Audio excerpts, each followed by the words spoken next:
সেটি হচ্ছে আপনি যদি আল্লাহর সৃষ্টির উপর মায়া মমতা করেন তাহলে আল্লাহর মায়া মমতা রহমত দয়া আপনি পাবেন।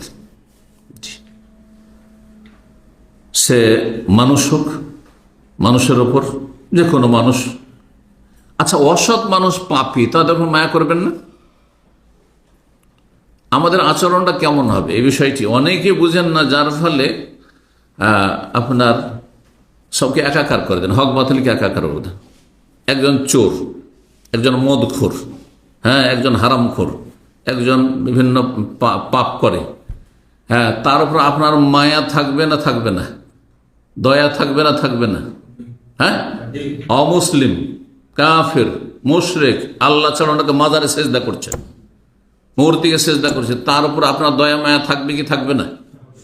না নিষ্ঠুর হয়ে যাবেন, পাষণ্ড হয়ে যাবেন? দয়া থাকবে, কিন্তু দয়ার পদ্ধতিটা বুঝতে হবে। দয়া মানে এই নয় যে তার সাথে বন্ধুত্ব স্থাপন দুনিয়াতে, দয়া মানে এই নয় যে তাকে এক প্লেটে নিয়ে খাওয়া, কথা বোঝা গেছে? দয়া মানে এই নয় যে তার সাথে আত্মীয়তা করা, যে একটা মুশরিকের ঘরে আমি মেয়ে দিয়ে দেবো, আর মুশরিক একটা মেয়েকে ঘরে উঠিয়ে নিয়ে আসবো, মুশরিক ছেলেকে জামাই বানিয়ে নিব, বেনামাজিকে আমি জামাই বানিয়ে নেবো, কথা বলছেন? না না, এটা নয়। এইখানে গিয়ে এক শ্রেণীর লোকেরা ভুল করেছে। দয়া মায়া যদি থাকে তাহলে তার সবচেয়ে বড় গরজ পুরা করবেন, সেটা হচ্ছে যে তাকে জাহান্নাম থেকে রক্ষা করবেন, জান্নাতে আপনার সাথে নিয়ে যাওয়ার চেষ্টা করবেন।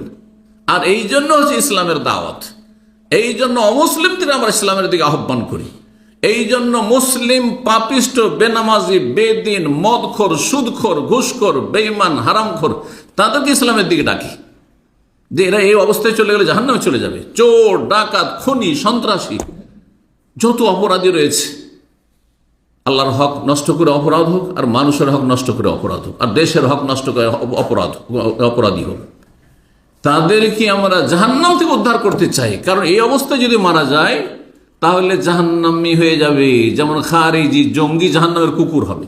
সুতরাং মুসলিম সমাজে ধর্মের নামে আমরা জঙ্গিবাদকে আমরা ইন্ধন দেব না, জঙ্গিদের সংখ্যা বৃদ্ধি করব না, বরং তাদেরকে নির্মূল করব এবং তাদেরকে হেদায়েত করে, পারলে হেদায়েত করে নিয়ে আসবো, আর না হলে তাদের অনিষ্ট থেকে জাতিকে, দেশকে রক্ষা করবো, বিশ্বকে রক্ষা করবো। আশা করি বিষয়টি বুঝতে পেরেছেন। কিন্তু তার মানে এই নয় যে দুনিয়ার ক্ষেত্রে ভালোবাসবো। অবশ্যই পাপ এবং পাপী দুটোকে ঘৃণা করতে হবে। বাঙালি সমাজে একটি ইসলাম বিরোধী কথা রয়েছে, পাপকে ঘৃণা করো, পাপীকে ঘৃণা করিও না। তো পাপ হচ্ছে কি? মদ খাওয়া, আর মদখোর হচ্ছে পাপী, তাই না? দুটো জিনিস বুঝলেন তো? পাপ আর পাপী। পাপ হচ্ছে মদ পান করা, আর মদ পানকারী হচ্ছে পাপী। তাহলে মদ পান করা এই কাজটিকে ঘৃণা করবেন, কিন্তু মদখোরকে ঘৃণা করবেন না। আপনার রুমে নিয়ে শুইবেন নেশাগ্রস্ত ব্যক্তিকে? আপনার বোনের বিয়ে দিবেন, আপনার মেয়ের বিয়ে দিবেন, আরে বেনামাজিকে দিয়ে দেন, কিন্তু মদখোরকে বোন দিবেন না আপনি।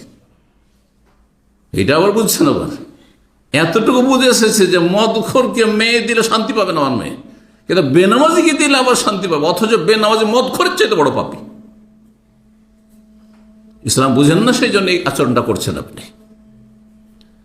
এক ধরনের অপরাধীকে আপনি অপরাধী মনে করছেন, আর এক ধরনের অপরাধীকে আপনি অপরাধী মনে করছেন না। অথচ আল্লাহ কোরআনে সূরা মুদাসসিরে বলছেন, ফি জান্নাতি ইয়াতাসাআলুন আনিল মুজরিমিন। মুজরিম মানে হচ্ছে ক্রিমিনাল, আর ক্রিমিনাল মানে হচ্ছে অপরাধী। মুজরিমদেরকে জিজ্ঞাসা করা হবে জাহান্নামে যখন চলে গেছে, একই গ্রামের, একই এলাকার, পরিচিত, একই কোম্পানিতে ছিলেন, এই ক্রিমিনালদেরকে, অপরাধীগুলোকে জিজ্ঞাসা করা হবে, জান্নাতীরা জিজ্ঞাসা করে, মা সালাকাকুম ফি সাকার, কি ব্যাপার জাহান্নামে কেন? আরে জাহান্নামে কেন চলে গেলে? তখন প্রথম উত্তর কি হবে? মদ খেয়েছিলাম, ব্যভিচার করেছিলাম, খুন করেছিলাম, সোশ্যাল ক্রাইমে জড়িত ছিলাম, না বললাম না মিনাল মুসাল্লিন, আর মুসল্লি ছিলাম না, বেনামাজি ছিলাম, সেই জন্য জাহান্নামে আসতে হয়েছে। তাহলে নামাজ ত্যাগ করা কত বড় জুর্ম, কত বড় অপরাধ, চিন্তা করুন আপনি। যে প্রথম উত্তর হবে জাহান্নামীদের, জন্মসূত্রে যারা মুসলিম বেনামাজি তাদের উত্তর। কাফেরের উত্তর যে আমি কাফের ছিলাম, কিন্তু একজন মুসলিম তো নিজেকে বলবে না যে আমি হিন্দু ছিলাম, আমি ইহুদি ছিলাম, আমি খ্রিস্টান ছিলাম। জন্মসূত্রে মুসলিম ছিল কিন্তু বেনামাজি ছিল, আর মুসলিম হওয়া সত্ত্বেও জাহান্নামে গিয়েছে, তখন উত্তর হবে লাম নাকু মিনাল মুসাল্লিন, নামাজ পড়তাম না, সেজন্য জাহান্নামে এসেছি। এটা 1 নম্বর কারণ। 2 নম্বর কারণ হচ্ছে আমি জাকাত দিতাম না, ওয়ালাম নাকুনু মিনাল মুসকিন, সময় নষ্ট করতাম, কুন্না নাখুযু মা'আল খায়, সময় নষ্ট করতাম। এদিকে নামাজ চলছে, ওইদিকে আমার খেলাধুলা চলছে, ক্রিকেট চলছে, হ্যাঁ ম্যাচ দেখা দেখি চলছে, অথবা ঘুমিয়ে আছে। এগুলো পরে, কিন্তু আগে হচ্ছে বেনামাজি ছিলাম, এটা হচ্ছে জাহান্নামে যাওয়ার মুখ্য কারণ। আল্লাহ বুঝার তৌফিক দান করুন। আসল বিষয় ফিরে 3 নম্বর কি বললাম, যে আল্লাহর সৃষ্টির ওপর যদি দয়া মায়া করেন, মানুষের ওপর হোক অথবা গরু ছাগল পশু পাখি যে কোনো, হ্যাঁ আল্লাহর সৃষ্টির উপর যদি দয়া মায়া করেন তো কি হবে? আল্লাহর দয়া, আল্লাহর রহমত নেমে আসবে। রাসূলুল্লাহ সাল্লাল্লাহু আলাইহি ওয়াসাল্লামের হাদিস মুসনাদ আহমদে রয়েছে, আবু দাউদে রয়েছে, তিরমিজিতে রয়েছে, অন্যান্য আরো হাদিসের কিতাবে রয়েছে, হাদিসটি সহিহ। আর রাহেমুন, হে দয়াকারীরা, দয়ালুরা, ইয়ারহামুহুম আর রাহেমুন, যারা দয়া করে থাকো, মায়া করে থাকো, ইয়ারহামুহুমুর রহমান, তাদের ওপর পরম করুণাময় রহমান তিনি দয়া করেন। সুতরাং ইরহামু মান ফিল আরদে ইয়ারহামুকুম মান ফিস সামা, ইরহামু মান ফিল আরদে, জমিনে পৃথিবীতে যারা বসবাস করে, যেসব সৃষ্টি বসবাস করে সেগুলির উপর দয়া করো, মায়া করো। ইয়ারহামুকুম মান ফিস সামায়ে, যেই সত্তা, যেই মালিক আকাশে রয়েছে, 7 আসমানের ওপর আরশে রয়েছে, তিনি তোমাদের উপর তখন দয়া মায়া করে রহমত করবেন। তুমি মায়া করো, তোমার মায়া করা হবে। যেমন কর্ম তেমন ফল, প্রবাদ আছে না নেই? আপনার কর্ম যদি থাকে যে আপনি অন্যের ওপর দয়া মায়া করেছেন, তো আপনার ওপর আল্লাহর রহমত, আল্লাহর দয়া মায়া হবে।